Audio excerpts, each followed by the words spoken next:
Hello, good evening. My name is Terrence Staples, and today I will be discussing my theater appreciation speech.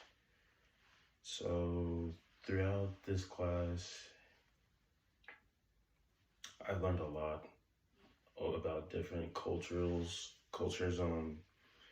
theater backgrounds from like Greek and Romans, the Japanese, the Indian to Chinese, the English, and the cultures that really caught my eye were the Greek and the Romans, and then the Japanese. I say the Greek and the Romans because like those were the originals, and then the Romans eventually they copied the Greeks.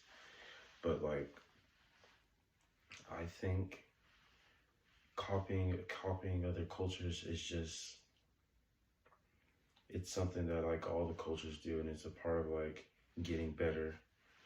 That's why I would like to point out like each and every cultures they had to like they took something, a little bit of something from everyone, and then always had like a period of time, like a renaissance, where they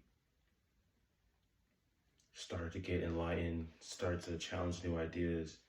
So I would think that's a big focal point in like all cultures, when they have a period of time where they start to challenge the political ideas of their time, just like the Greeks did.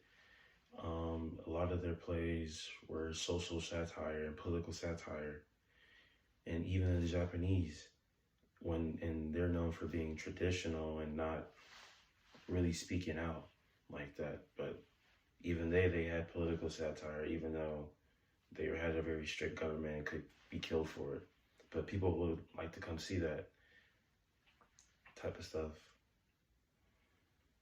Now, the Greek and the Romans, the Greeks, mainly their plays were for like religious purposes, and then the Romans, they eventually copied them and put their own spin on it. Now, what really intrigued me throughout the class was the Japanese, only because they had like, after they were inspired by the Chinese and the Indians in the Indian theater. They had like 3 different versions, very, very back to back. Like the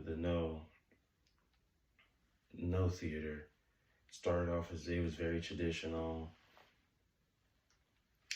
and it was kind of like for everybody, and then eventually it became only for nobles and only aristocrats attended, but nobody wanted to attend that anymore. They came up with Kabuki and Bunraku, which were mostly for the commoners. Now, Bunraku was puppets, and they trained from a very, very young age, just like in Kabuki. Now, one thing about Kabuki that I think it just shows how patriarchal all theater is the fact that Kabuki was actually started by a woman priest and used to be very erotic. But the Japanese, where they're pretty modest, and then even like other cultures are modest, because the very, very first theaters, it was only men, no women.